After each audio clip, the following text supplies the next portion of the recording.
কক্সবাজারে Bangladesh LP gas ব্যবসায়ী সমবায় সমিতির উদ্যোগে নিরাপদ ব্যবসার পরিবেশ নিশ্চিত এবং গ্যাসের ন্যায্য মূল্য নির্ধারণ ও গ্যাস পরিবহনের সময় প্রশাসনিক হয়রানি বন্ধ সহ নানাবিধ দাবিতে আলোচনা সভা অনুষ্ঠিত হয়েছে।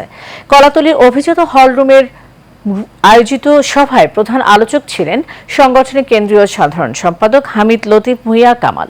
সংগঠনের সভাপতি সেলিম খানের সভাপতিত্বে এই সময় উপদেষ্টা AKM নজরুল ইসলাম, সহ সভাপতি সাইফুল আলম, সাংগঠনিক সম্পাদক সম জামাল উদ্দিন ও যুগ্ম সাংগঠনিক সম্পাদক মণি মুক্তা পাল সহ সংশ্লিষ্টরা এ সময় উপস্থিত ছিলেন।